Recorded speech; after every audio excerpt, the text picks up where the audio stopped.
What's going on YouTube? Listen up, young elder gang. This is Dr. Joe Blow at you with another banger. Please make sure you like, subscribe and share this video, fam.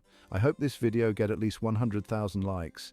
In this video, you will find history, definitions, scripture, information, and best of all, what we Americans have been deprived of from the beginning, the truth. Keep in mind, this content used in this video is intended for entertainment, educational and informational purposes only. We will give you the total truth as we best understand it today.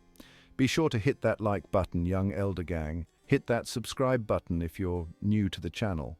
Hit that bell and don't forget to check back with us every day for new content. The history of education is a broad topic that covers the development of education systems and the ideas and philosophies that have shaped them.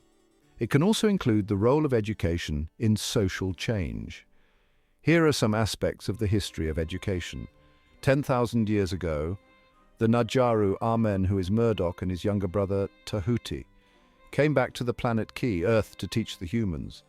They set up schools or temples in the center world called Shambhala. Then Tahuti came to the surface and started setting up temples or schools to teach the humans. Ancient civilizations.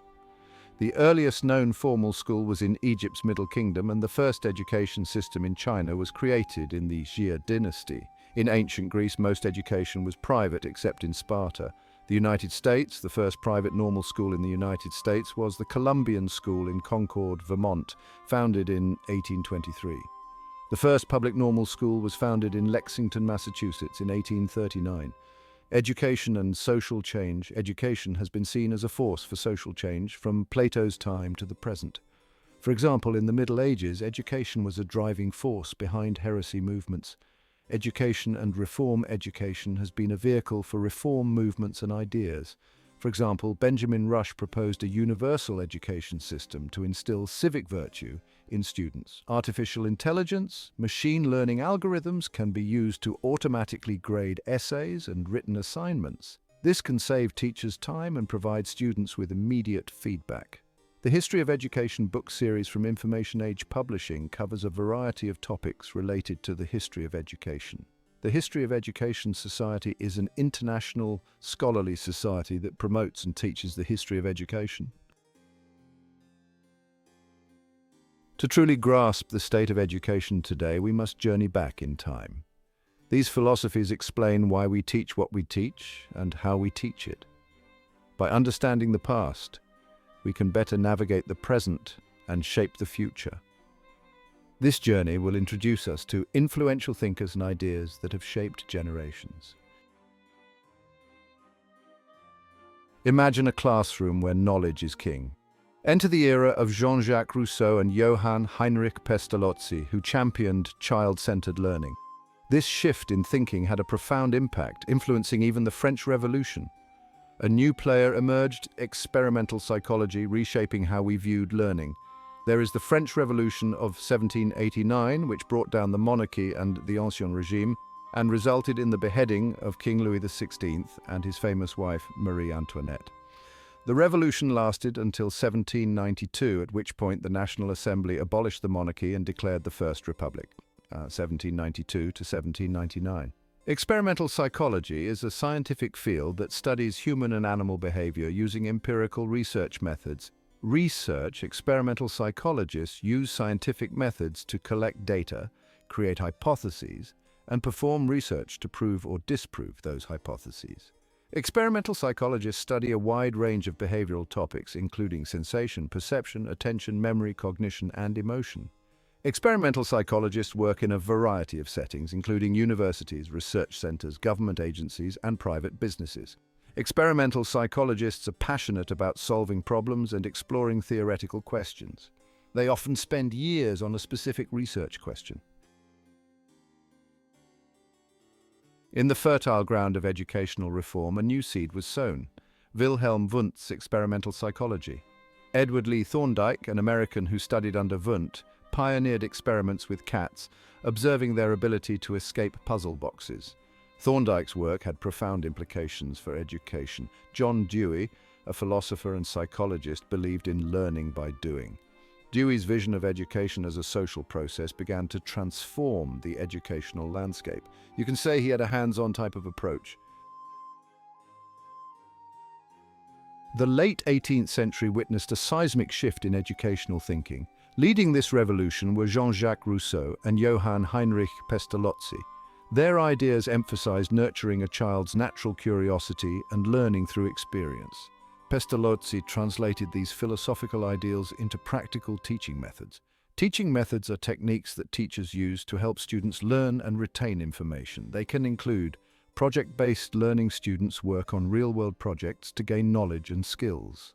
Flipped classroom instruction takes place outside of class, and homework is done in class. Differentiation teaching methods are tailored to specific groups of students, such as those with IEPs, English language learners, or gifted students. Inquiry-based learning, students explore a question, develop information, and research a hypothesis. Active learning, students participate directly in lessons, often through hands-on activities.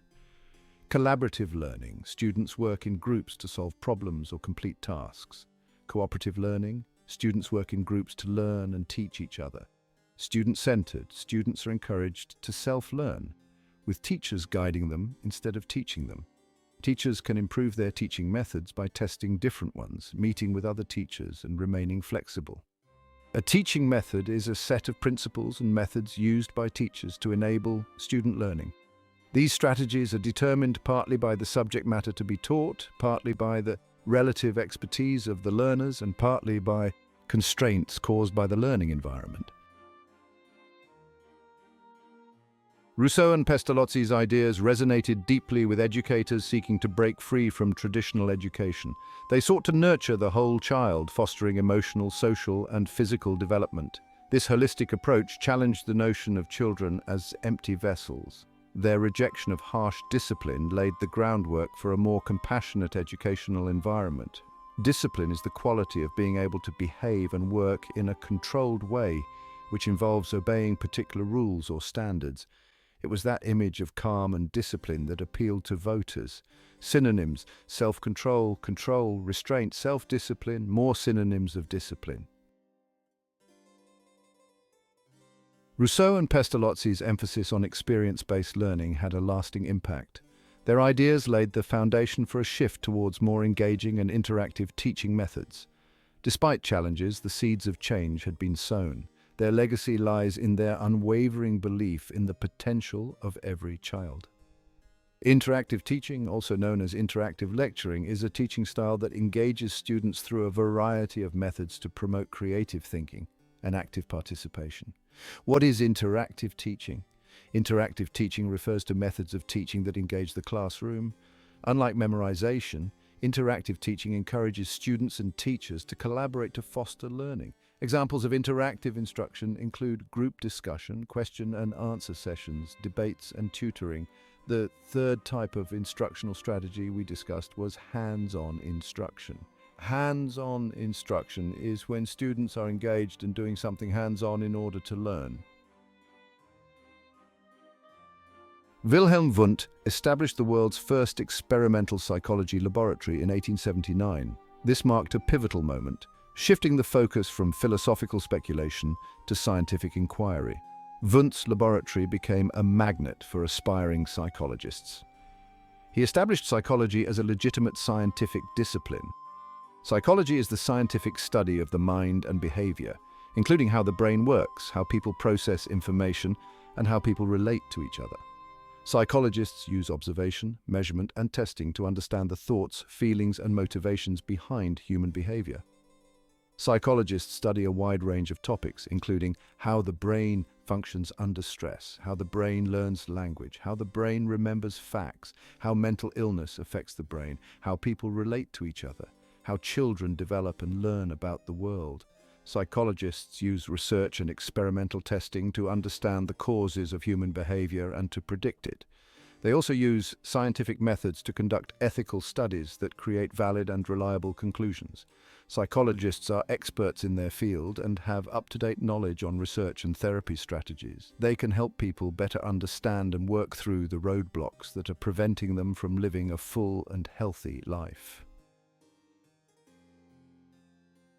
Edward Lee Thorndike conducted groundbreaking research on animal learning. His most famous experiments involved placing cats inside puzzle boxes with levers that opened the door to food on the other side. The cat learned to press the lever to escape the box and get food. Thorndike formulated his famous law of effect. This law states that behaviors followed by satisfying consequences are more likely to be repeated. The law of effect is a key concept in behavioral conditioning and operant conditioning. It was developed by American psychologist Edward Lee Thorndike, 1874 to 1949, in 1905. Here are some examples of the law of effect in action. If you study hard for a test and get a good grade, you'll be more likely to study for the next exam. If you work long hours to meet a deadline and your boss praises you, you'll be more likely to work long hours again. If you run a red light and get a ticket, you'll be less likely to run red lights again. Necessity is the mother of invention is a proverb. It states that the primary driving force for most new inventions is a need. A need or problem encourages creative efforts to meet the need or solve the problem. This saying appears in the Dialogue Republic.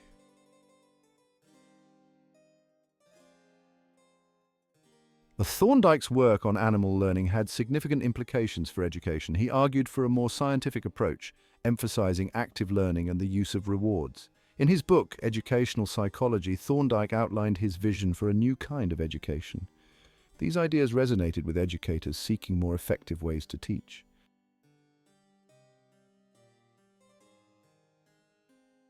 Thorndike's work planted the seeds for behaviorism.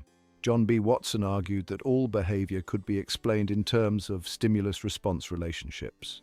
B.F. Skinner further developed these ideas, emphasizing the power of reinforcement. This new approach had a lasting impact on the American education system.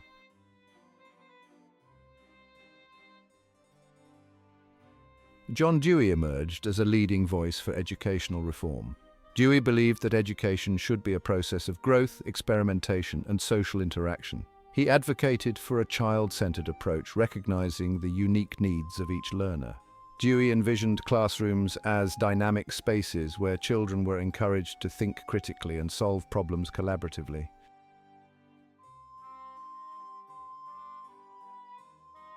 The Dewey School, a laboratory for educational innovation. To put his progressive ideas into practice, Dewey established a laboratory school at the University of Chicago in 1896. This school, known as the Dewey School, became a hotbed of educational experimentation, attracting educators from around the world who were eager to witness firsthand Dewey's vision in action. At the Dewey School, traditional classrooms were transformed into bustling workshops. Children encouraged to follow their own curiosity engaged in a wide range of activities from woodworking and cooking to drama and music. The curriculum, integrated across subject areas, emphasized problem-solving, critical thinking, and social responsibility. Dewey believed that learning should be driven by students' interests, not by a predetermined curriculum. He encouraged teachers to observe their students carefully, identifying their individual strengths and interests and designing activities that would tap into their natural curiosity. The Dewey School became a living laboratory where educators could experiment with new teaching methods, observe children's learning processes, and refine their understanding of child development. The Dewey School, though short-lived, had a lasting impact on the field of education. It served as a powerful demonstration of Dewey's progressive ideals, inspiring a generation of educators to rethink the purpose of education and to create more engaging and meaningful learning experiences for children.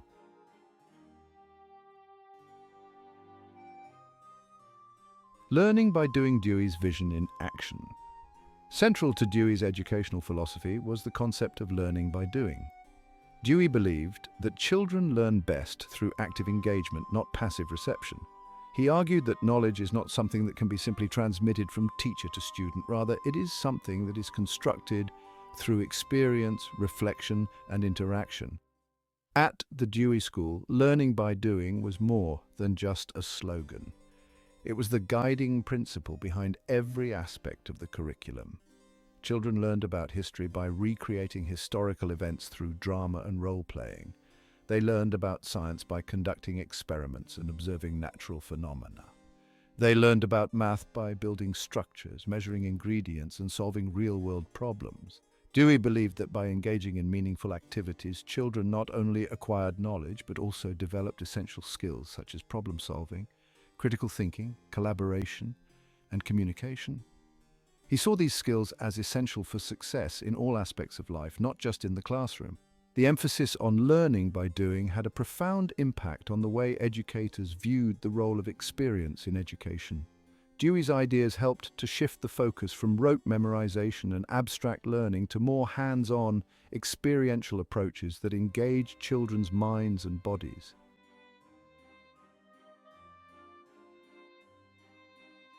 The legacy of John Dewey is a mixed bag of progress and controversy.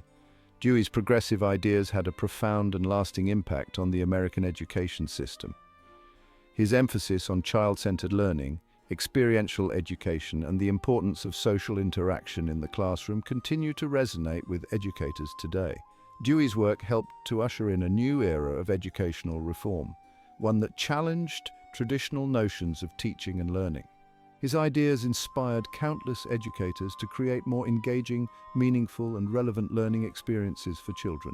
His influence can be seen in the widespread adoption of hands-on activities, project-based learning, and collaborative learning environments in classrooms across the country. However, Dewey's legacy is not without its critics. Some argue that his emphasis on child-centered learning led to a decline in academic rigor and a devaluation of traditional subjects such as history, literature, and science.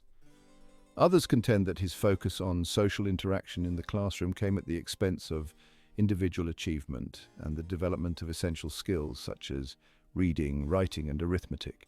Despite these criticisms, Dewey's contributions to the field of education remained significant. He challenged educators to think critically about the purpose of education and to create learning environments that nurtured the whole child, intellectually, socially, emotionally, and physically. His ideas continue to spark debate and inspire innovation, ensuring that his legacy as a champion of progressive education will endure for generations to come.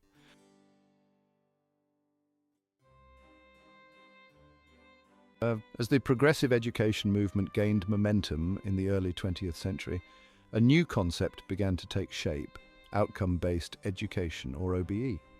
This radical idea, first experimented with in England in 1862, challenged the very foundations of traditional education by shifting the focus from the process of learning to the results achieved. OBE proponents argued that traditional education systems were too often focused on inputs, the amount of time spent in the classroom, the number of books read, the courses completed, rather than on the actual knowledge and skills acquired by students.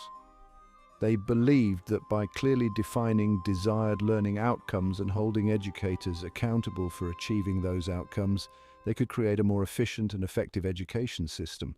This emphasis on accountability was a key feature of OBE. Proponents argued that by regularly assessing student progress towards specific learning goals and using this data to inform instruction, educators could ensure that all students were mastering essential knowledge and skills. This data-driven approach, they believed, would help to address the persistent problem of students graduating from school without the skills they needed to succeed in life. However, the concept of OBE was not without its critics. Some argued that it would lead to a narrowing of the curriculum as teachers focused on teaching to the test rather than fostering a love of learning and developing critical thinking skills. Others worried that it would stifle creativity and innovation in the classroom as teachers felt pressured to adhere to rigid standards and standardized assessments. The rise of outcome-based education coincided with a growing movement towards standardization in American education. This movement was fueled by the Carnegie Foundation for the Advancement of Teaching, founded in 1905 by Andrew Carnegie. Under its first president, Henry S. Pritchett, the foundation shaped American education. Pritchett advocated for efficiency and standardization, arguing for uniform standards and assessments. The Carnegie Foundation launched initiatives to standardize American education. Its significant contribution was the Carnegie Unit, a measure of high school coursework. The Carnegie Unit helped create a uniform system for high school diplomas and college admissions. The Foundation's emphasis on standardization had a lasting impact, creating an efficient but debated system focused on standardized testing.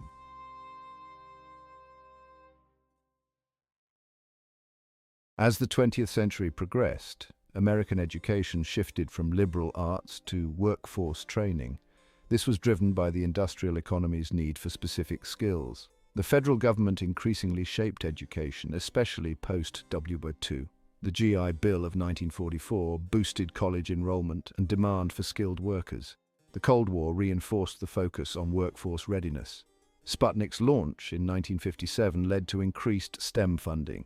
This shift impacted American school curricula and pedagogy. Vocational programs expanded, emphasizing practical skills. Specialization continues today, preparing students for the global economy.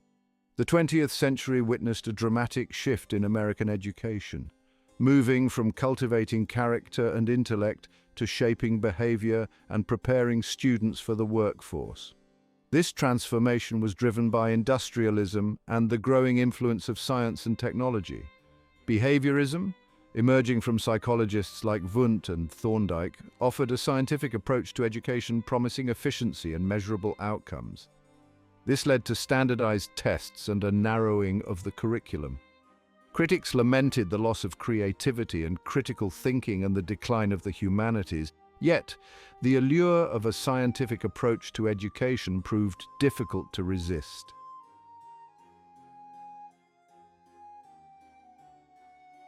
As we enter the 21st century, the legacy of the 20th century educational revolution remains a subject of intense debate.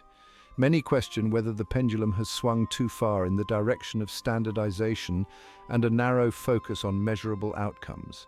The challenges facing education today are more complex than ever before. The rapid pace of technological change and the growing demand for 21st century skills require us to rethink education. We must equip students with critical thinking, adaptability, and creativity. This means embracing a holistic view of education, nurturing the whole child, intellectually, socially, emotionally, and ethically, encouraging a love of learning for its own sake. By understanding the historical forces that have shaped our system, we can chart a new course for the future, preparing our children for a rapidly changing world.